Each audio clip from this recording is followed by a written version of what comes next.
बड़ अधिकार दक्ष जब पावा, अति अभिमान हृदय दबा, कि नहीं को अस जन्मा जग माही। इस धरती पर ऐसा कोई जीव जिसने जन्म नहीं लिया कि जिसको कभी अभिमान नहीं हुआ। सब कुछ चला गया, सब कुछ चला गया, फिर भी अभिमान नहीं गया। ऐसे ऐसे आप लोग देखना, आपने देखे होंगे समाज में, परिवार में, गांव में, शहर में, सब कुछ चला गया लेकिन फिर भी अभिमान नहीं। कि नहीं को जन्मा जग माई, नहीं हो अस जन्मा जग माही। प्रभुता पाई जाहि मन नाही, चलिए मुनि बोली सब, कहने लगे बड़ जाग। न्योते सागर सकल सुर, जय पावत बड़ा जैसे ही बना और एक कनखल में, हरिद्वार के पास कनखल में एक यज्ञ का आयोजन कर दिया। और आयोजन में क्या किया कि सभी देवताओं को बुलाने लगे, लेकिन भोलेनाथ को नहीं बुलाया। क्यों नहीं बुलाया? क्योंकि जब ये प्रजापति घोषित हुआ, इसने एक मीटिंग की, एक सभा की, उस सभा में सभी देवी देवताओं को निमंत्रण दिया और सभी देवी देवता विराजमान भी हुए। लेकिन उस सभा में जैसे ही प्रजापति दक्ष प्रवेश करता है, सभी देवी देवता खड़े होकर उसको प्रणाम करते हैं, अभिवादन करते हैं, जय जयकार करते हैं। लेकिन ब्रह्मा विष्णु महेश खड़े नहीं हुए। तो दक्ष ने सोचा कि ब्रह्मा जी मेरे पिता हैं, महेश जगत नियंता है भगवान विष्णु, लेकिन महेश तो मेरे दामाद है, मेरी पुत्री सती इसको दी हुई है, इसको तो उठकर मुझे प्रणाम करना चाहिए। सती दी हुई है तो शिव को तो उठकर मुझे प्रणाम करना चाहिए। और भोलेनाथ ने नहीं किया और भोलेनाथ को उस सभा से भला बुरा कह के बाहर निकाल दिया। जब बाहर निकाल दिया तो भला बुरा कह के जब बाहर निकाला ना, तो भोलेनाथ भी भोले ही हैं, वो भी कह के चले गए कि ठीक है, तुम्हारी बकबक सभा में नहीं सुननी पड़ी, कैलाश में जाके राम नाम का सुमिरन करें। तो भगवान भोलेनाथ को अपमानित करने की दृष्टि से, भगवान भोलेनाथ को अपमान करने की दृष्टि से एक यज्ञ का आयोजन करता है और उस यज्ञ में सभी देवी देवताओं को निमंत्रण देता है, लेकिन भोलेनाथ को निमंत्रण नहीं देता। जब भोलेनाथ को निमंत्रण नहीं दिया, यज्ञ का समय आ गया, मुहूर्त आ गया, और महाराज जैसे ही मुहूर्त आया ना, तो वैसे ही सभी देवी देवता यज्ञ में जाने लगे। जैसे ही सभी देवी देवता यज्ञ में जाते हैं, कैलाश से होते होकर जाते हैं, और सती को आने जाने वाले देवताओं से पता चलता है कि आपके पिताजी ने एक यज्ञ का आयोजन कर रखा है, आप लोग नहीं जा रहे हो। जैसे ही सती को पता चलता है, वो बाबा भोलेनाथ के पास जाकर विनती करती है कि बाबा, हरिद्वार के पास कनखल में आपके ससुर प्रजापति दक्ष ने एक यज्ञ का आयोजन किया है, क्या आपको उसका निमंत्रण नहीं है या आपको उसके बारे में जानकारी नहीं है? बाबा ने कहा, देखो देवी, आज से पहले तो मुझे जानकारी नहीं थी, लेकिन फिर आज तुमने कहा तो अब मुझे जानकारी हो गई है, और देखो सूचना मेरे पास नहीं है, और फिर भी यदि तुम जाना चाहती हो तो जा सकती हो। सती ने एक बार मन में विचार किया कि मेरा पति नहीं जा रहा तो मैं भी नहीं जाऊं, लेकिन फिर उसके मन में एक और विचार आ गया। स्त्री है ना, सती ने खुद कहा ना, स्त्री क्या करती है कि सब विचार अपने अच्छे बुरे सुख के दुख के, घर में क्या करना है उसके मन में दो दो विचार चलते रहते हैं। उसके मन में इसलिए दो विचार है कि पति हाँ कहेगा तो मैं ना कहूंगी, और पति ना कहेगा तो मैं हाँ कहूंगी। इसलिए वो दो विचार सदा चलते हैं उसके। बाबा ने कहा कि तुम जाना चाहती हो तो जाओ। सती के मन में विचार आया, बोले कि देखो हम कितनी बहनें हैं, 16 बहनें हैं सती, 16 बहनें हैं, और हो सके पिताजी भूल गए होंगे और किसी को 2 कार्ड भेज दिए और मेरे को भेजना भूल गए। देखिए, और सबसे बड़ा स्त्रीत्व का गुण क्या है? उसके संतान हो गई, जवानी में भोग उपभोग कर लिया, संतानें हो गई, सब कुछ वैभव है, सब कुछ है, लेकिन फिर भी वो पूर्ण रूप से ससुराल की नहीं होती है। उसके मन में सदा भाई और पिता के लिए चिंता जागृत रहती है। बूढ़ी भी हो जाएगी ना, मतलब खुद चल फिर भी नहीं सकती, फिर भी अपने भतीजे लोगों की भी चिंता करेगी, वह चिंता करेगी। मतलब एक स्त्री का सबसे बड़ा गुण ये है कि उसके हृदय से, उसके मन से कभी पीहर समाप्त नहीं होता। बोले पिताजी हैं, हो सके बाबा के बीच में, पिताजी के बीच में कुछ बात हो गई होगी, चलो ये नहीं जाते तो मैं चली जाऊं। बार बार कहने के बाद बाबा नहीं चले और सती चली गई। जैसे सती कैलाश से निकली, बाबा समझ गए कि अब सती पुनः लौट कर नहीं आएगी। तो अपने नंदी को भेज दिया कि आपकी माताजी पीहर जा रही हैं, आप जाकर उस यज्ञ में इसको छोड़कर आ जाओ। और देखिए नंदीश्वर गए और भी बाबा के गण गए, क्योंकि होनी को भोलेनाथ को पता था। और जैसे ही वहां पर गए ना और जाकर देखा तो सती को कोई सत्कार करने वाला नहीं है। चली गई यज्ञ में, लेकिन सती को कोई भी ऐसा नहीं मिला कि जो सती से सीधे को बात करे।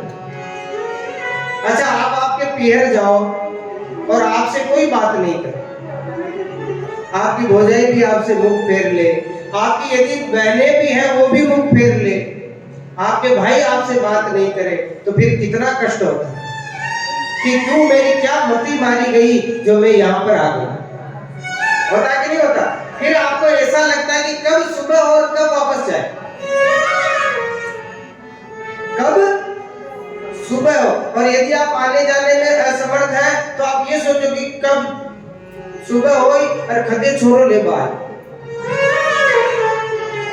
और आजकल तो मन नहीं लगता है पीर में तो 2 घंटे में बुला लेते हैं। होता है कि नहीं होता? तो सती जब गई अपने पिता के यहाँ तो सती का किसी ने सम्मान नहीं किया। पिता भवन उत्सव परम, कि पिता भवन उत्सव परम, जो प्रभु आयस हो, कि तो मैं जाऊं कृपायतन सादर देखन तो। यज्ञ देखने की इच्छा से चली तो गई, लेकिन इच्छाएं समाप्त हो गई।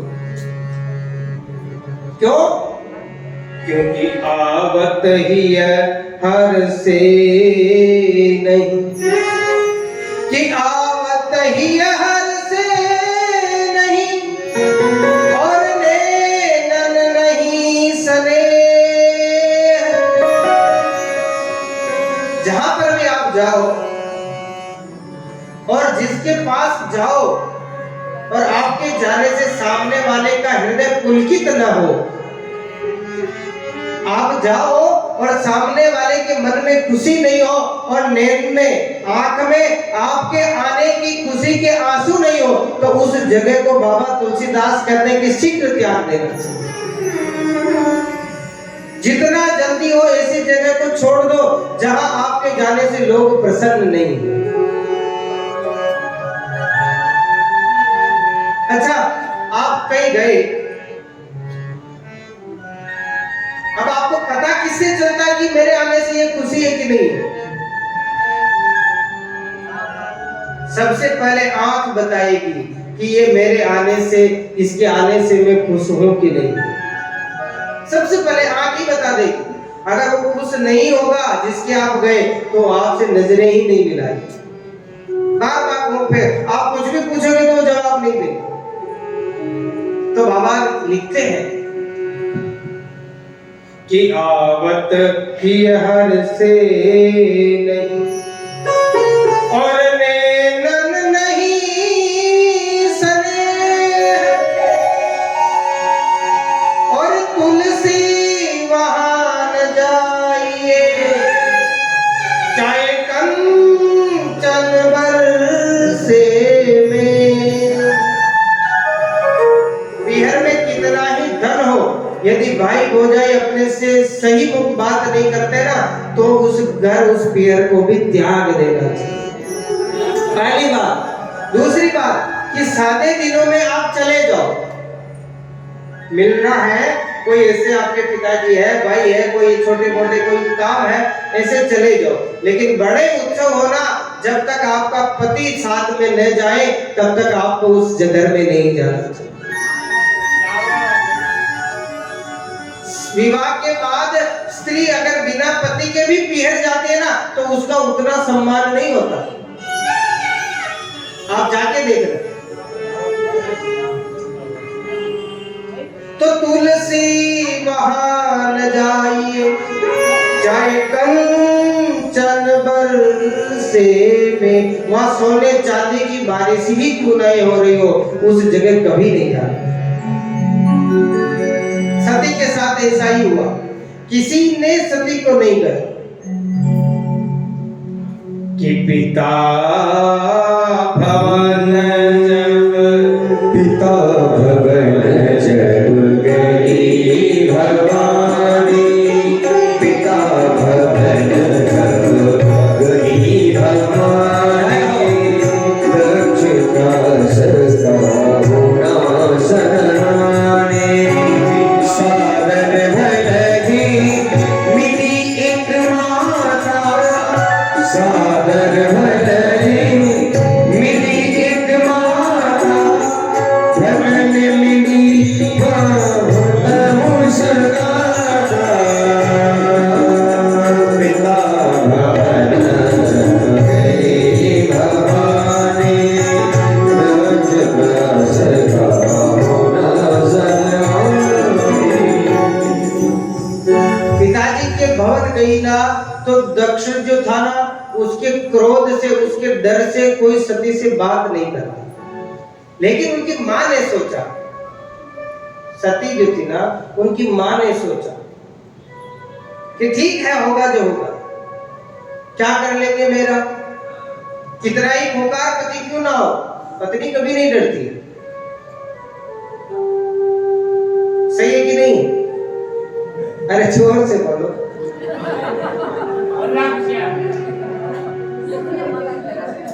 पति कितना ही शेर क्यों ना हो, वो पत्नी नहीं डरती। और पत्नी कभी कभी तो ये भी मान लिए कि खई हो जाए, ज्यादा से ज्यादा मार दे। ये विचार करते ना क्या हो जाएगा, अधिक से अधिक मेरा पति क्या व्यवहार करेगा मेरे साथ, मुझे मार देगा। लेकिन मेरी बेटी इतने दिन में आई है, यदि मैं उसे गले नहीं लगाऊंगी ना तो मेरा हृदय फट जाएगा,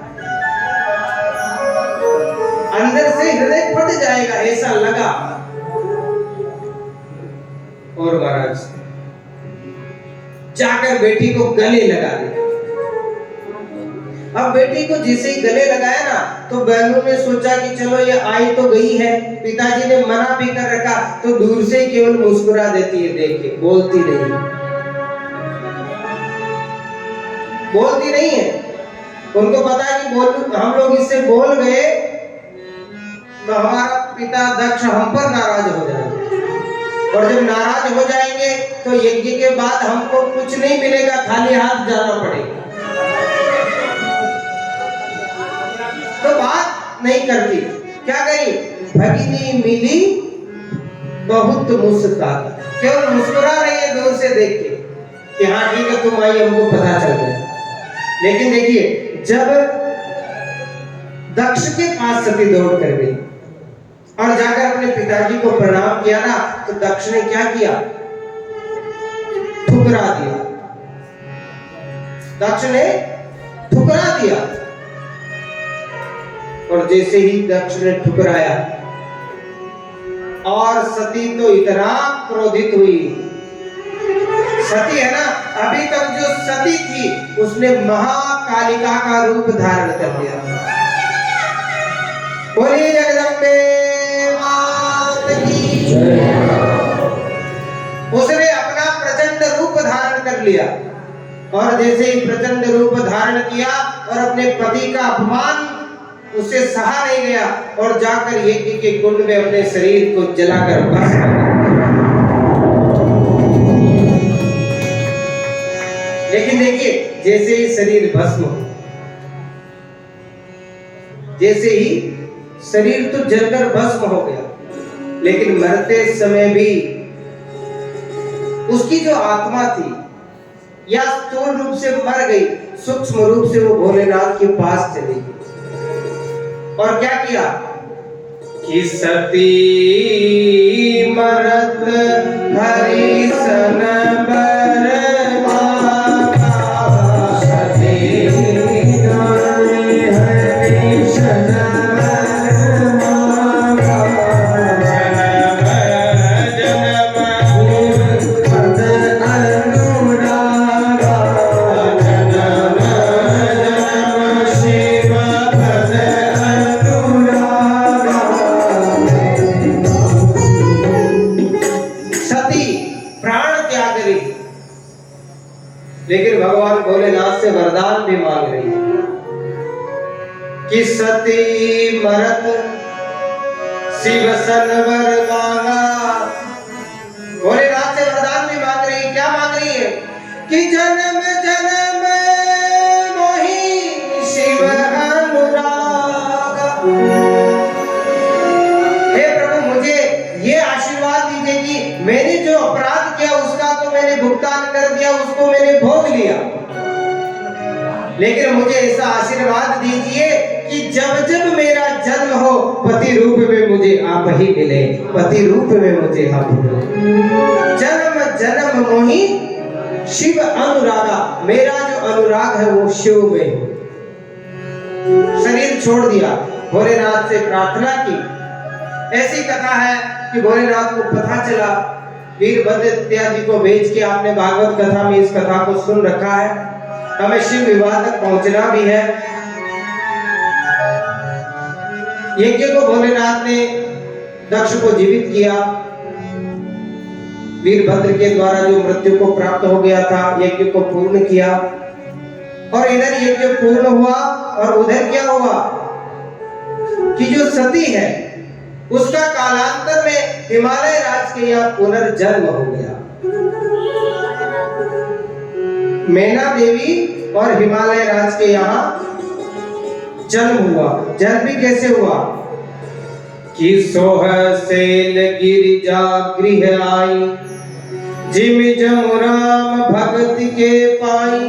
वही सिया, वही सती जिसका दूसरा जन्म हुआ तो सोह सेल गिरिजा गृह आई, वही राजा हिमालय राज के यहाँ मैना देवी के गर्भ से उसने जन्म ले लिया। और जैसे ही उसने जन्म ले लिया, देखिए सेल राज बड़ आदर कीना, पद पखारी बर आसन दीना। जैसे ही जन्म हुआ ना तो वहां पर नारद जी महाराज पहुंच गए और जैसे ही नारद जी महाराज पहुंचे तो देखिए अपने घर में किसी का जन्म हुआ हो और कोई बड़ा विद्वान बड़ा ऋषि आ गया हो तो अपन क्या कहेंगे कि महाराज पहले तो इसका नामकरण संस्कार करिए, फिर आप इसकी कुंडली भी देखिए कि ये हमारे जीवन में इसके क्या होगा, हमको सुख देगा कि नहीं देगा, ये पढ़ेगा कि नहीं पढ़ेगा, लड़ाई झगड़ा करेगा, हमको और कुछ करे ना करे, ये बताइए बुढ़ापे में रोटी देगा कि नहीं देगा। पूछते कि नहीं पूछते? आप क्या हो कहीं बोलो महाराज एक ही छोरो है, ये बुढ़ापा में रोटी नहीं दे तो पिट जाओ। व्यक्ति को सबसे बड़ी चिंता ये होती है कि हम बुढ़ापे में कहाँ जाएं। और मैं आपसे एक बात कहता हूँ, सबसे बड़ी चिंता है कि बुढ़ापे में कहाँ जाएंगे। और मैं आपसे एक सच्ची बात कहता हूँ कि यदि आपने अपने को युवा अवस्था में प्रभु की भक्ति में लगा दिया, सब कुछ कार्य अपने जीवन का करते हुए, तो बुढ़ापा आएगा ही नहीं। जब भगवान को लगेगा कि अब इसका कार्य पृथ्वी पर हो गया है, अब इसकी जरूरत नहीं है, तो भगवान कहेंगे कि क्यों बेटे पोते की लात खाते हो, क्यों बहू के ताना सुनते हो, आ जाओ मेरे साथ यहाँ आनंद करना।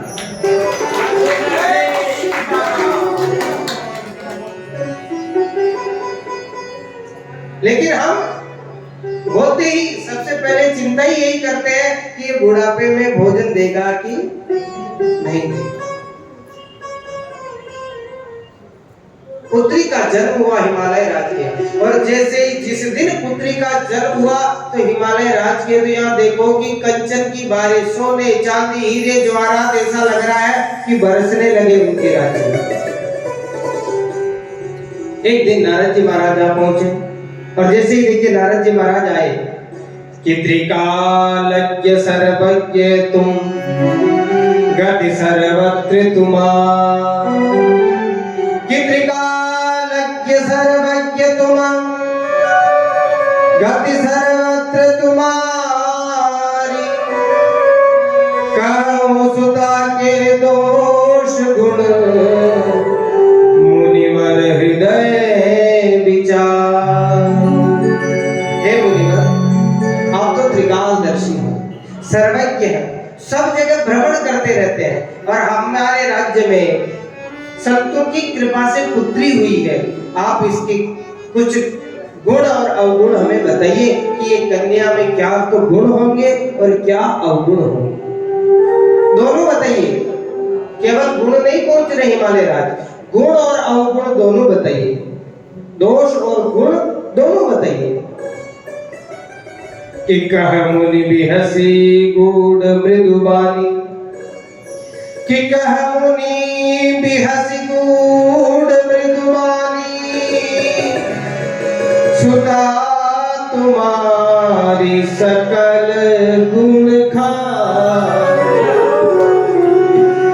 कितनी सुंदर मन में हंसाने लगे नारद, और जो सदा श्रीमन नारायण श्रीमन नारायण श्रीमन नारायण की रट लगाते हैं, वो क्या कह रहे हिमालय राज, कि कह मुनि बिहसी मृदुबानी, मुनि बिहसी मृदुबानी, सुता तुम्हारी सकल गुण खानी, सहज सुशील सयानी, सुशील सयानी, नाम नाम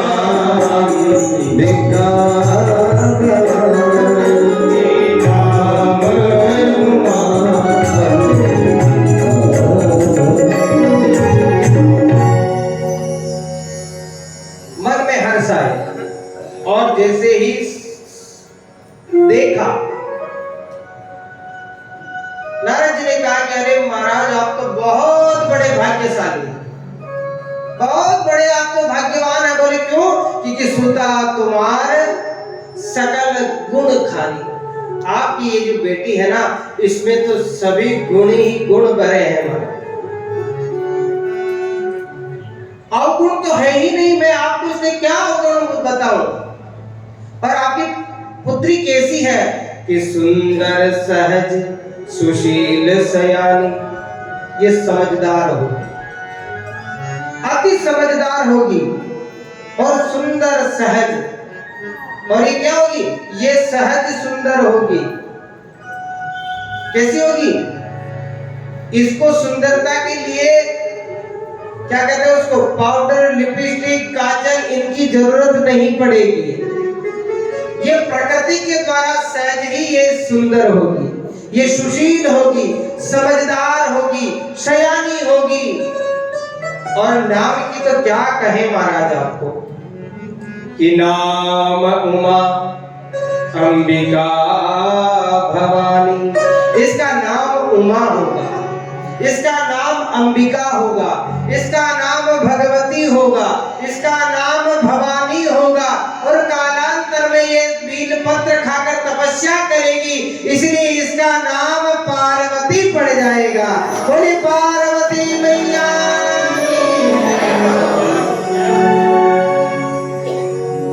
आपकी पुत्री सकल गुणखान होगी महाराज। मैना देवी ने पूछा कि महाराज ये सब तो ठीक है, हमको ज्यादा अच्छाई मत बताओ, इसके कुछ अवगुण हो तो बता दीजिए। तो बोली देखिए इसमें तो कोई अवगुण नहीं है, लेकिन इसकी कुंडली को देख के ऐसा लगता है कि इसका जो पति मिलेगा ना उसमें कोई गुण नहीं होगा। इसका जो पति होगा ना उसका कोई गुण नहीं होगा। अब देखिए सबसे बड़ी चिंता माता पिता को, सबसे बड़ी चिंता व्यक्ति बेटी में चाहे गुण हो चाहे अवगुण हो कोई बात नहीं, लेकिन जवाई तो गुणवान चाहिए। हाँ, वर्तमान का में तो सरकारी कर्मचारी जरूर चाहिए। बेटी चाहिए 8वीं फेल होगी, लेकिन जवाई तो सरकारी नौकरी वाला ही चाहिए। और सरकारी नौकरी वाला कदाचित नहीं भी मिला तो खाते पीते घर का चाहिए, पर खाता पीता नहीं चाहिए। घर खाता पीता हो लेकिन जवाई खाता पीता नहीं हो। बोले इसका पति बहुत अवगुणी होगा। और पति कैसा होगा देखिए क्या नारद जी महाराज वर्णन कर रहे हैं कि सब लक्षण संपन्न कुमारी। आपकी कुमारी सब लक्षणों से संपन्न है।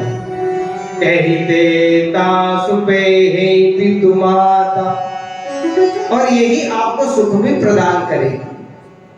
लेकिन इसमें एक छोटा सा अमंगल जैसा संकेत है कि इसका पति अवगुणों की खान होगा। कैसा होगा कि देखिए जोगी जटिल अकाम मन, कि जोगी जटिल अकाम मन नगन अमंगल वेश। स्वामी ऐसे स्वामी यही कह रही हस्त असले। सब कुछ अच्छा होगा, लेकिन इसके हाथ की रेखा जो मैंने देखी है ना उसमें एक थोड़ा सा व्यवधान। क्या है कि जो इसका पति है वो कैसा होगा कि जोगी, वो योगी होगा, उसको संसार से परिवार से किसी से कोई मतलब नहीं होगा। और जोगी भी कैसा होगा जटिल। जटिल मतलब ये बड़ी बड़ी जटाएं जिसमें गंगा समाहित हो जाए ऐसी जटाएं वाला जटिल होगा। सरल नहीं होगा वो, जटाएं भी होगा, शरीर पे मस्तिष्क पे जटा होगी और व्यवहार से जटिल होगा, कोई उसको समझ नहीं पाएगा। कि जोगी जटिल अकाम मन, उसके मन में कोई कामना भी नहीं होगी, मन में कोई इच्छा नहीं, केवल एक ही लग्न है कि सिया राम को सुमिरन कर। और इतना ही नहीं महाराज कि नगन अमंगल वेश, और उसका जो वेश है ना वो कभी कपड़े लत्ते नहीं पहनेगा, वो हमेशा बिना कपड़ों के विचरण करेगा। अब बताइए ऐसा कौन माता पिता होगा जो बिना कपड़े पहनने वाले को अपनी बेटी का विवाह कर दे। लेकिन सुनिए इस बात को, सुनि मुनि गिरा सत्य जिय जानी, दुखदम पति उमा हर्षानी। छोटी सी कन्या माँ मैना देवी की गोद में है और मुनि की ये वचन सुने ना तो देखिए महाराज हिमालय और मैना देवी तो मानो कि अभी के अभी मर जाएंगे। ऐसे दुख को प्राप्त हो गए। लेकिन छोटी सी कन्या गोद में वो हर्षाने लगी कि ऐसा वेशधारी तो केवल शंकर है, उसके अलावा कोई नहीं है, और शंकर मुझे मिले इससे बड़ा और क्या कारण होगा। छोटी सी कन्या हर्षाने लिख रहे हैं बाबा कि दुख दंपति ही उमा हर्षानी, माता पिता उनके कष्ट में है और भगवती हर्षा गई कि ऐसा वेशधारी तो केवल मुझे अभी तक तो भोलेनाथ ही दिखते हैं। और क्या किया, उसी समय मन में संकल्प लिया कि बरहु शंभु न तुरहु कुमारी, यदि मैं युवा अवस्था को प्राप्त हुई तो भोलेनाथ से विवाह करूंगी, अगर भोलेनाथ से विवाह नहीं कर पाई तो आजीवन कुमारी रहकर इस शरीर का त्याग कर दूंगी। बरहु शंभु न तु रहु कुमारी, कह मुनि सहिमवंत सुनु, जो विधि लिखा लीला। देव तनुज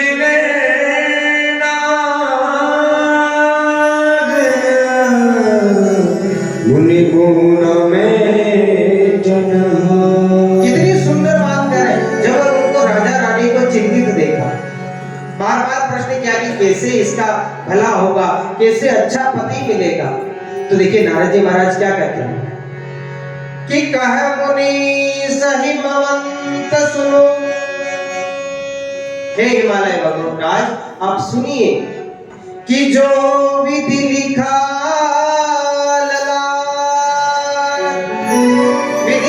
किस्मत में लिख दिया, भाग्य में एक बार विधाता ने लाइन चला दी तो उसको कोई नहीं मिटा सकता। कौन कौन कि देव तनुज नर नाग मुनि गुण में डरा। कोई भी आ जाए, स्वयं विधाता भी आकर खड़ा हो जाए कि मैं इसको अमंगल को मेट सकता हूं, तो नहीं मेट सकता। इसलिए आप चिंता मत करिए। क्यों कि तदपि एक में कहूं पाई, तदपि एक में कहूं पाई, कोई करे जो देव सहाय, जस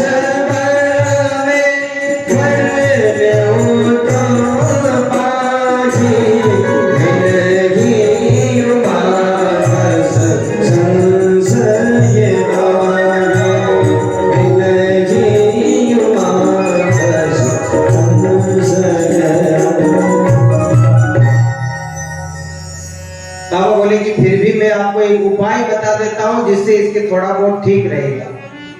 बोले क्या कि जे जे बर के दोष बखाने, कि जे जे बर के दोष बखाने, ते सब शिव पहिने अनुमान। महाराज आप चिंता मत करिए, यदि इसको साधारण यदि वर मिलता है तब तो कोई चिंता की बात ही नहीं, लेकिन जो मैंने कहा वही वर मिला तो वो सब दोष भगवान भोलेनाथ में है, शंकर में है, तो आप चिंता मत करिए। क्यों? क्योंकि जो विवाह शंकर सन होई, यदि इसका विवाह भगवान भोलेनाथ के साथ हो गया तो दो गुण सम कह सबको। यदि इसका भोलेनाथ के साथ विवाह हुआ तो इसके जो सब ये दोष है ना, ये भोलेनाथ के साथ जाते ही सब गुणों में परिवर्तित हो जाएंगे। बोले जय जय श्री सीताराम। जैसे ही ये विवाह करेगी और वो सब गुण में परिवर्तन हो जाएंगे। इसलिए जो अहि सेज शयन हरि करहि, खुद का जुदे न कर दो समधर।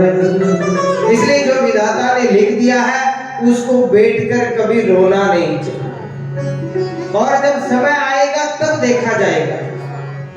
जो अभी 20 साल 25 साल 18 साल बाद होने वाला विषय है उसको लेकर आज नहीं रोना चाहिए। और जो विधाता ने लिखा है महाराज जो होगा। क्यों? क्योंकि भानु कृषानु सर्वरस खाई, कि भानु कृषानु सर्वरस खाई, दिन कह मंद कहत कहुना। जो समर्थवान है उसको कोई दोष नहीं दे सकता। आप बहुत कमजोर हो, आपके गांव में आपकी कोई इज्जत नहीं करती और आप किसी को थप्पड़ मार दो तो पूरा गांव आपके ऊपर उलट जाएगा। वही आपके गांव का सबसे बड़ा पहलवान हो और वो किसी बड़े आदमी को भी थप्पड़ मार दे तो भी उसको कोई कहने नहीं जाएगा कि तुमने उसको थप्पड़ क्यों मारा। इसलिए कि समर्थ को नहीं दोष गोसाई।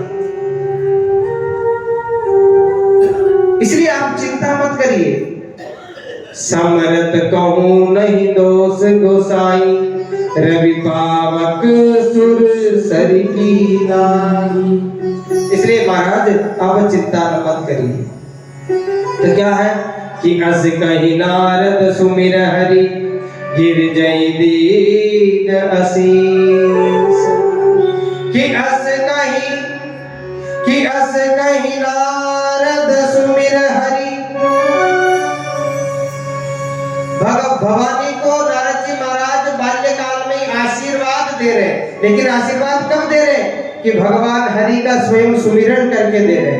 कि अस कही सुमिरन, कि अस कही नारद सुमिर हरि, गिर जय दीन आशीष। हो यह कल्याण अब संशय तजऊ गिरी। अब आपका सर्व विधि इस कन्या का कल्याण होगा। अब आप सब चिंता छोड़ दीजिए। और जो घर बरु कुल होई अनुपा, करिय विवाहु सुता अनुरूपा। जो इसके अनुरूप होगा और विधाता स्वयं इसका लेख लिखा है तो जो इसके अनुरूप होगा वो आपके सामने उपस्थित हो जाएगा। आप चिंता मत करिए। और भवानी ने संकल्प लिया कि नत कन्या बरु रहु कुमारी, कंत उमा सब प्राण प्यारे। संकल्प लिया। धीरे धीरे कन्या बढ़ने लगी। प्रिया सोच परिहरहु सबु, सुमिरहु श्री भगवान। कि प्रिया सोच परिहरहु सबु, सुमिरहु श्री भगवान। पार्वती निर्मयौ जहे, सोई करई कल्याण। कल्याण होगा और इसके विवाह से आपकी भी मान प्रतिष्ठा बढ़ेगी। ऐसा जब सुना तो अब जो तुम इस सुता पर नेहू, तो अस जाय सिखावत देहु। और ऐसा सुनते ही और अपने पुत्री पर स्नेह आ गया और धीरे धीरे जैसे ही बड़ी हुई समझ आई और उसी दिन से वेद शिरा इत्यादि ऋषियों का आशीर्वाद लेकर और पार्वती जी वन में जाकर तपस्या करने लगी। तपस्या भी 1 2 10 वर्ष नहीं की, हजारों वर्षों तक तपस्या करने लगी। और तपस्या भी कैसी कर रही है? सब कुछ छोड़कर, खाना पीना कुछ नहीं करती।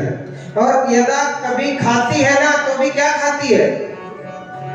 बिल्व पत्र खाती। भोलेनाथ को बिल्व पत्र क्यों प्रिय है?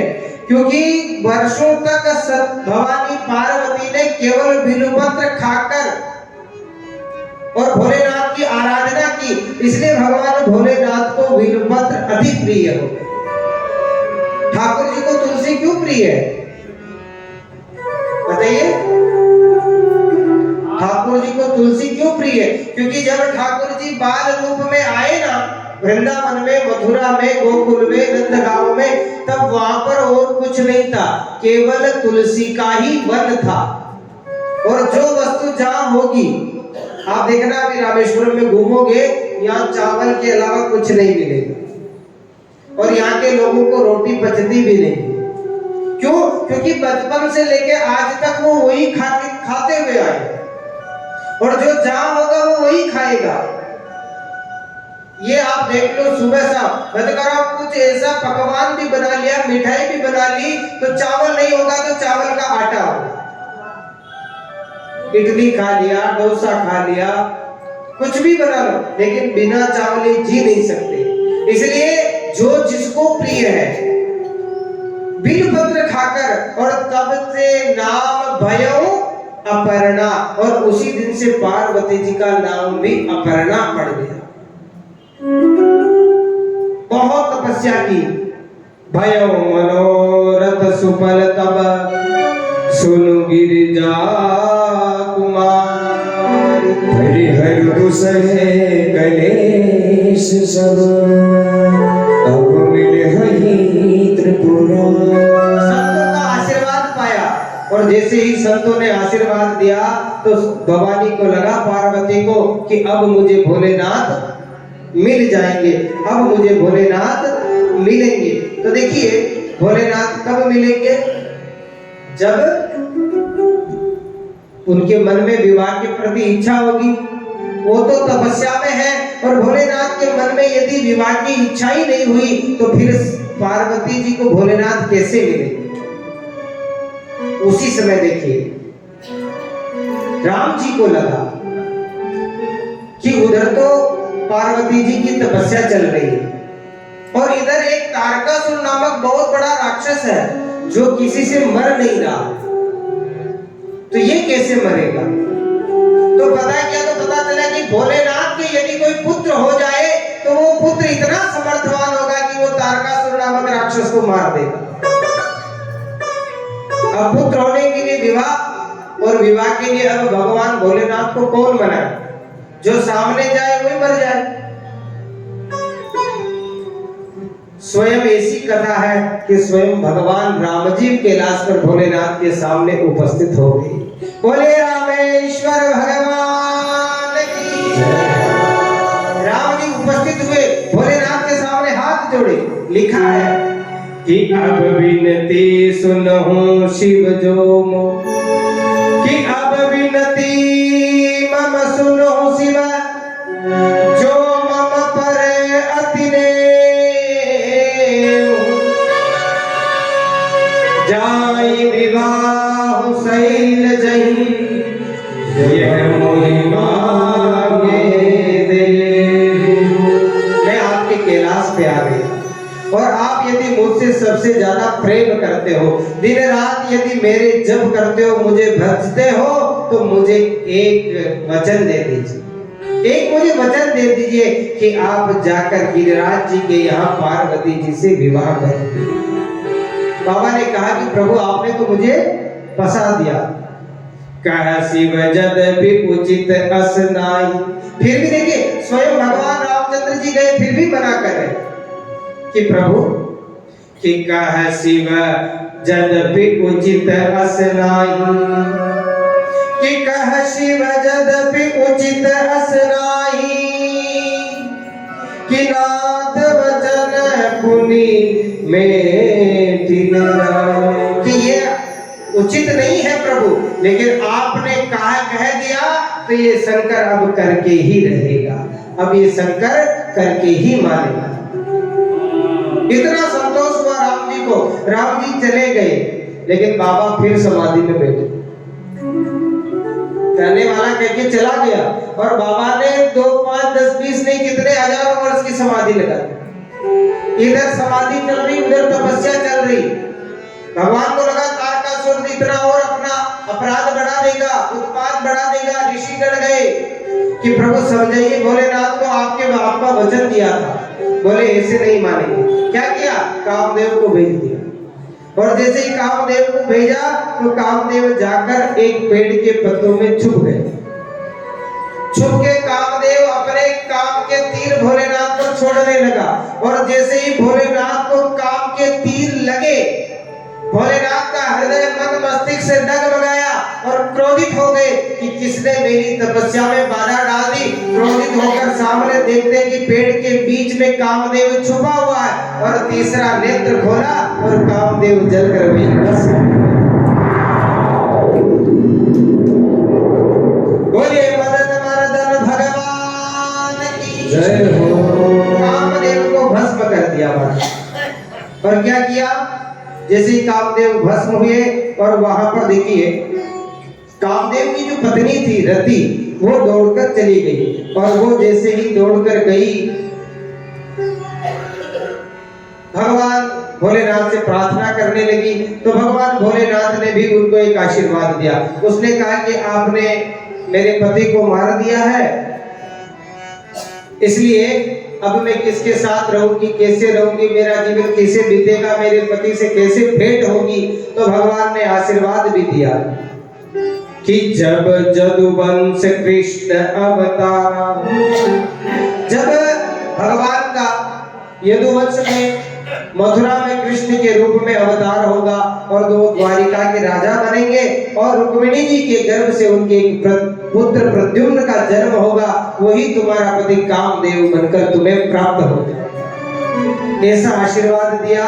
और इसके बाद भगवान सप्त ऋषियों को भेजते हैं। भोलेनाथ ने कहा कि पहले मैं परीक्षा तो ले लूं, जिससे विवाह होने वाला है, तब कैसी है वो, क्या वो कोई ढोंग कर रही है या मन से भी मुझे चाहती है। सप्त ऋषि गए, पार्वती जी की परीक्षा लेने गए कि देखो बेटी, तुमने इतनी घनघोर इतने वर्षों की तपस्या कर ली, लेकिन तुम चाहती क्या हो, शंकर भगवान से विवाह करना चाहती हो, लेकिन वो अच्छा नहीं है, उसका खाना पीना भी ठीक नहीं, वो भांग धतूरा खाता है, उसका ओढ़ना बैठना भी, उसकी इच्छा होती है तो शेर की छाल पहन लेता है, इच्छा नहीं होती है तो वो ऐसे ही घूमता रहता है, उसकी इच्छा होती है तो सो जाता है, नहीं तो वर्षों तक तपस्या में ही रहता है।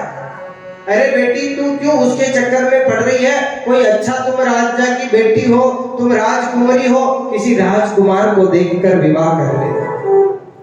सती ने कहा कि नहीं प्रभु, यदि आप इससे पहले आते, जब नारद जी आए उससे पहले यदि आप आ जाते तो कदाचित मैं आपकी बात मान भी लेती, लेकिन अभी तो ये शरीर है तो केवल शंकर के लिए है, बाकी इस शरीर को कोई दूसरा स्पर्श नहीं कर सकता।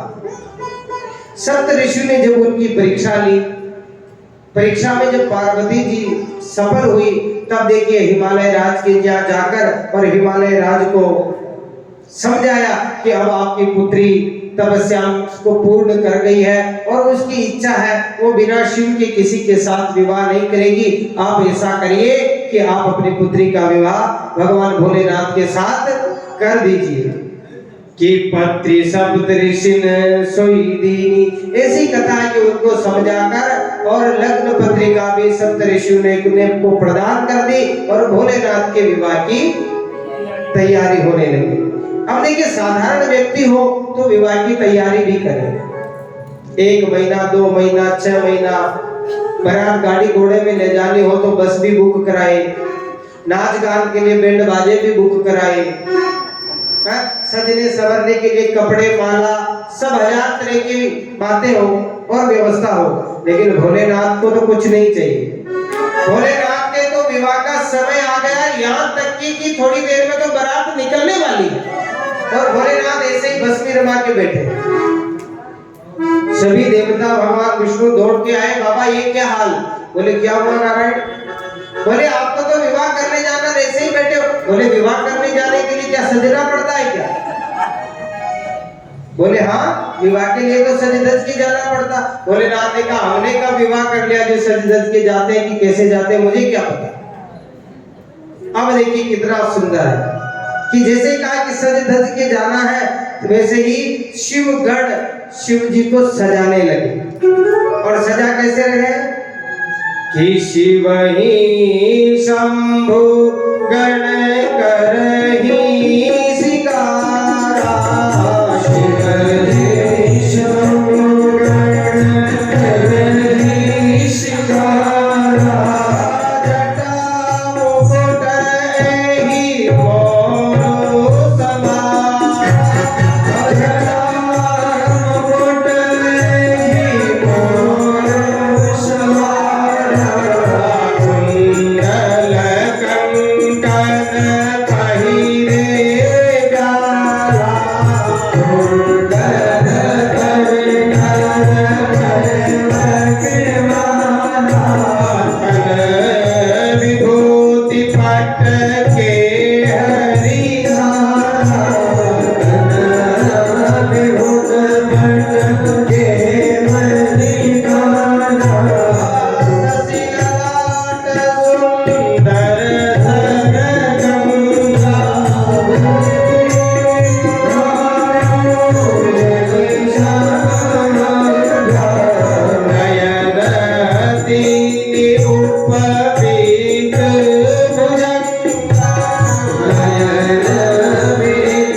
और शिव जी के गण कौन से हैं?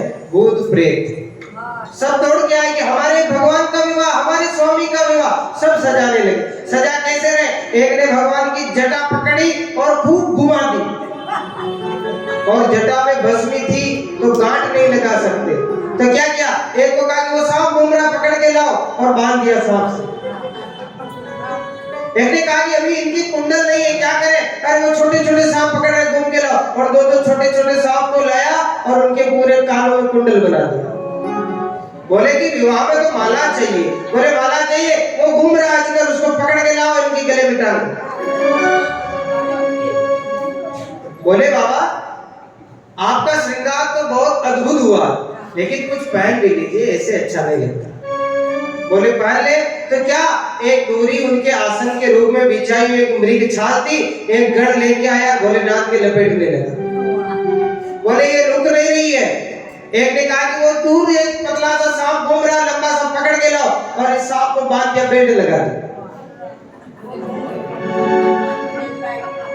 अब देखिए, अब क्या चाहिए कि इनके कंकड़ नहीं है, भुजा नहीं है, छोटे छोटे सांप को पकड़ के लाए और कंकड़ बना दिए, यहाँ बाजू बंद बना दिए, कान के कुंडल सब कुछ बनाकर, और भोलेनाथ के पैरों तक में सांप बांध दिए। बोले कि फिर भी बाबा जच नहीं रहे। एक ने कहा कि ऐसा करो 10-20 सांप ऐसे इनके शरीर पे छोड़ दो, जो ऊपर नीचे आते जाते रहेंगे तो शरीर नहीं दिखेगा। लाए सब लोग, पकड़ पकड़ के लाए, कुछ सांप और शरीर पे छोड़ दो। बाबा ने कहा देख लेना कोई कमी न रह जाए। बोले बाबा कोई कमी नहीं है, और ऐसा कुछ कमी लगेगी तो हम लोग एक दो पेटी भर के सांप लेके चलेंगे, वहां जब जरूरत होगी तब छोड़ देंगे आपको। अब देखिए महाराज, बाबा का देखिए दृश्य, दर्शन देखिए। अब सब बाराती इकट्ठा हुए। अब जैसे ही बाराती इकट्ठा हुए तो बारातियों ने मन में विचार किया कि इनके साथ अगर हम लोग जाएंगे तो हमारी भी फजीती हो जाएगी। आजकल जिनके पास पैसे हैं, खुद की कार मोटर है, तो वो कभी बस की बारात में जाता है क्या बैठ के? बस तो खाली जाती है, नाम के लिए बस जाती है, बाकी सब अपने अपने साधन से जाते हैं। तो सबने जब भगवान दुल्हा सरकार को देखा कि शिव कैसी सरकार बने हैं, तो बोले कि देखो, भगवान ने कहा विष्णु ने कि देखो एक बात है, सब अपनी अपनी पार्टी के साथ जाएगा, कोई बारात में नहीं जाएगा। बोले पार्टी के साथ कैसे? कि जो भोलेनाथ के सखा है, जो भोलेनाथ के अनुचर है, वो भोलेनाथ के साथ बारात में आएंगे, और जो हमारे हैं वो हमारे साथ आएंगे। 3 भाग बन गए, ब्रह्मा जी के अनुचर ब्रह्मा जी के साथ, और भगवान विष्णु के सेवक भगवान विष्णु के साथ, और भोलेनाथ के भूत प्रेत डाकिनी साकिनी सब भोलेनाथ के साथ। सबसे पहले बारात निकलती है ना, तो भगवान ने सोचा विष्णु ने कि इनके साथ आऊंगा, मेरी भी फजीती होगी, अपने गरुड़ को लेकर पहले ही हिमालय राज की ओर निकल गए। बीच में ब्रह्मा जी अपने साथियों के साथ चल रहे हैं, और पीछे ही पीछे ताली से ही ढोल नगाड़े बज रहे हैं। और महाराज नाचने वालों का तो क्या कहना, उनको कोई म्यूजिक ही नहीं चाहिए, और नाच भी ऐसे रहे कि मानो कि रण मच रहा हो, एक दूसरे को मारपीट करते हुए नाच रहे। और भगवान भोलेनाथ को चढ़ा दिया गया, किस पे? बेल पर। बेल पर चढ़ा दिया गया, और बेल पे भी कैसे चढ़ाया? उल्टा, मुख पीठ की तरफ रख दिया, मुख पीठ की तरफ है। और महाराज बारात निकल रही है, और हिमालय राज के यहाँ बारात पहुंच रही है। हम और आप भी देखिए भोलेनाथ के ससुराल में है।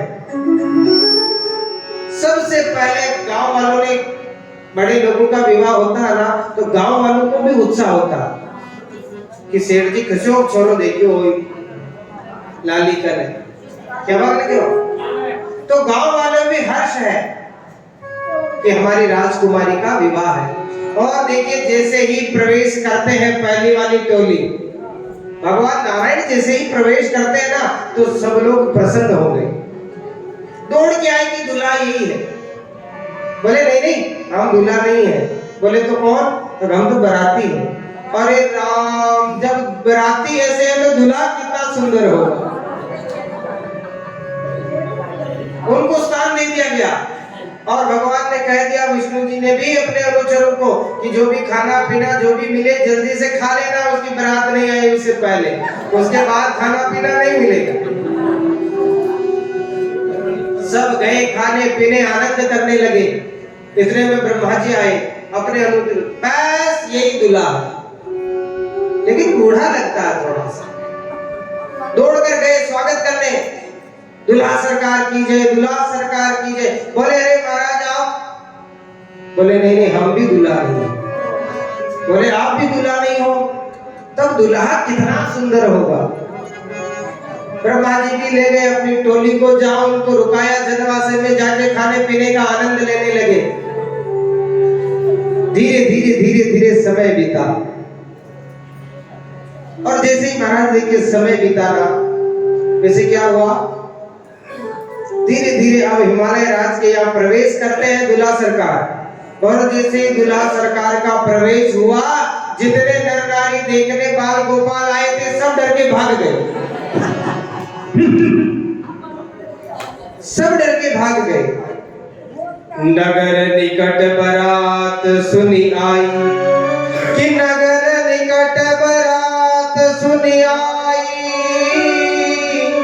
पुरखर भोभा अधिकारी। राम सिया राम जय जय राम, राम सिया राम जय जय राम, राम सिया राम जय जय राम। कहीं बनाओ सजी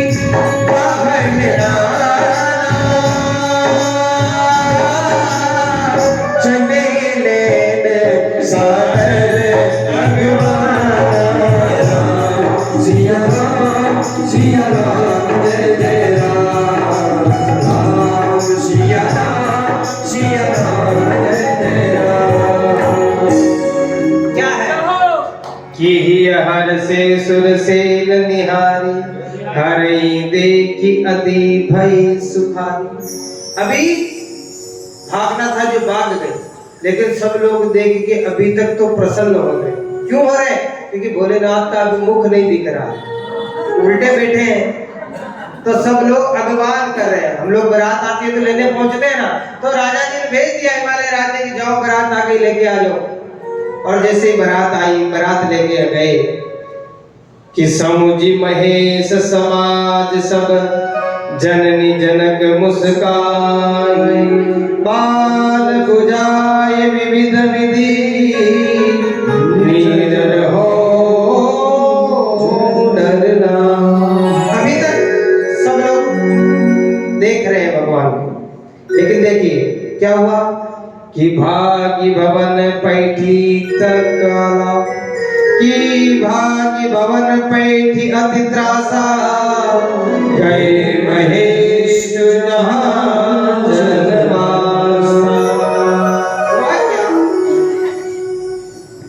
जैसे बारात पहुंच गई, अगवानी हो गई, और अब जैसे ही तोरण पे जाना है, जैसे ही तोरण का समय आया, वैसे ही बंदीजनों ने कहा कि देखो तोरण का समय है, और तोरण पे तो दूल्हा का मुख ससुराल के द्वार की तरफ होना चाहिए। होता है कि नहीं होता? तो बोले कि अब ऐसा करो, नंदी को उल्टा घुमा दो।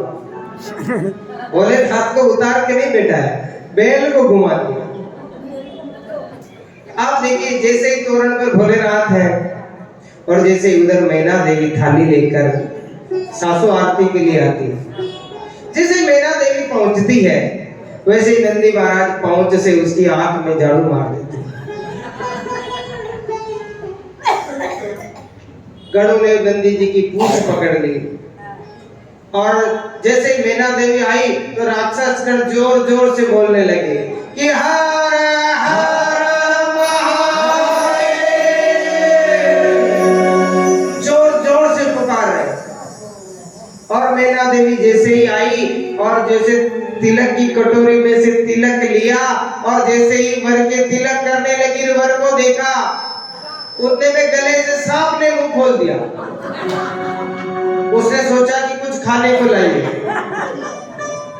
और क्या किया, जैसे ही मैना जी तिलक लगा ली है भगवान को, और एक सांप ने ऐसे मुंह खोला और मैना जी तो थाली छोड़कर भाग गई।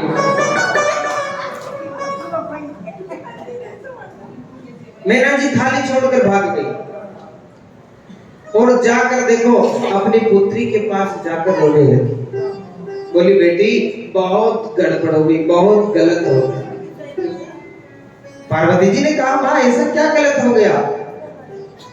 बोली कि मैना हृदय पयम दुख भारी, कि मैना हृदय पयम दुख भारी, लीन बोली गिरीश कुमारी। बेटी को अपने गोद में बैठा दिया। आपको पता, अगर बारात आ गई और अगर माता पिता उस दूल्हे के साथ बेटी को विदा नहीं करना चाहते तो सबसे दुखी वो बेटी होती है कि इतनी व्यवस्था की, इतनी की, जैसा है उसके साथ विवाह कर देना चाहिए, मेरे माता पिता की फजीती होती। लेकिन सती की जो माँ है ना, मैना देवी पार्वती जी की, उन्होंने एक संकल्प किया। क्या कहती है, देखिए, कि जय विधि तुम ही रूप अस दीना, कि जय विधि रूप तुम ही अस दीना, तेहि जड़ बरुबाउर कीना। विधाता ने जितना तुमको सुंदर बनाया ना, उतना ही विधाता पागल होके तेरे लिए ऐसा मूर्ख दूल्हा चुन लिया है। मैं मर जाऊंगी, मैं अभी पहाड़ पर जाकर तुमको गोद में लेके गिर के तुमको और मैं दोनों समाप्त हो जाऊंगी, लेकिन इसके साथ विवाह नहीं करूंगी। मैं अग्नि में बैठ के जल जाऊंगी तुमको लेके, पहाड़ से तुमको लेके गिर के जीवन समाप्त कर दूंगी। भई विकल अबला सकल दुखित देति गिरना, करिविला पुरोदति बदती, सुधासने सभारी। माँ को दुखी देखा, माने कहा, बेटी मैं अभी की अभी तुमको लेके मर जाऊंगी, लेकिन इसके साथ तेरा विवाह नहीं करूंगी। बेटी ने कहा कि देखिए, लेकिन पार्वती जी सब जानती है, इसलिए अपनी माँ को समझा रही। क्या करेंगे कि माँ, कि नारद कर में कहा न माना, कि नारद कर में कहा बिगारा, भवन मोर जिन बसत उजारा। मैंने तो उनकी माँ नारद जी को कोस रही कि हे नारद, मैंने ऐसा क्या किया जो तुमने मेरी बेटी का और मेरा घर बिगाड़ दिया? हमने ऐसा क्या किया कि हमारा घर परिवार बिगाड़ दिया? और देखिए, तब ऐसी कथा है कि नारद जी महाराज भी पुनः आए और नारद जी महाराज ही मैना देवी को और पार्वती को समझाने लगे कि तब नारद सब ही समझावा, पूरब कथा प्रसंग सुनावा। नारद जी पुनः लौट कर आए कि कहीं गड़बड़ न हो जाए। नारद जी आकर मैना देवी को कहते हैं और हिमालय राज को समझाते हैं कि महाराज, आपके चाहने न चाहने से इस शादी में कोई फर्क पड़ने वाला नहीं है। ये तो एक आप तो माध्यम हो, इसका पूर्व वृत्तांत सुनिए कि ये पूर्व जन्म में प्रजापति दक्ष की पुत्री थी सती, और इसने भगवान भोलेनाथ के साथ दुराव कर दिया, छल कर दिया, राम पर शंका कर दी और अपने पिता के यहाँ इसने शरीर छोड़ा। लेकिन शरीर छोड़ा उस समय भोलेनाथ से ही वरदान मांगा कि जन्म जन्म मोहि शिव अनुराधा, और ये सती ही पार्वती है। इसलिए आप ऐसा करिए, इस विवाह को न रोककर और विवाह को पूर्ण करिए। देखिए, लगे हो नपुर मंगल नाम। पार्वती जी ने कहा कि माँ, तू चाहे मर चाहे जी, तू चाहे मेरा विवाह इनके साथ कर मत कर, मैंने तो इनको पति मान लिया और ये मेरे द्वार पे, आपके द्वार पे आ गए, तो मैं या तो जीवित विदा होंगी तो इसके साथ, बाकी मर के ही यहाँ से विदा होंगी। मैं इनके साथ ही विवाह करूंगी। और जैसे ही पार्वती जी राजी हुई वैसे ही दुभिया बजने लगी। स्वर्गाधिक देवता पुष्प वृष्टि कर रहे हैं। और क्या हो रहा है कि लगे होनपुर मंगल गान, पूरे हिमालय राज के मंगल गान हो रहा है। सजे सब ही आटक घट लाना, पूरे हिमालय राज के शहर को सजा दिया गया। और देखिए, और शुभ समय आते ही विधि विधान के साथ आज भगवान पार्वती के साथ भोलेनाथ का विवाह संपन्न हो रहा है वैदिक रीति रिवाज के साथ। कैसा विवाह? कि मंगलम भगवान शंभु, कि मंगलम भगवान शंभु, मंगलम वृषभध्वज, मंगलम पार्वती नाथ, मंगलाय तनो हरि। सुंदर विवाह हो रहा है और वैदिक रीति के साथ मंत्र चल रहे हैं कि नमः शंभवाय च मयो भवाय च नमः, शंकराय च महेश्वराय नमः, शिवाय शिवधराय च। सुंदर सुंदर वैदिक मंत्र चल रहे हैं, ऋत्विक वेद के गान कर रहे हैं और बाबा भवानी के साथ अब विवाह फेरे में उपस्थित हैं। आइए हम और आप सभी भी इस विवाह में सम्मिलित हों, बड़ा आनंद लेते हुए आज की इस कथा का आनंद लें और बाबा शिव और पार्वती के विवाह में सम्मिलित हो बड़े धूमधाम से।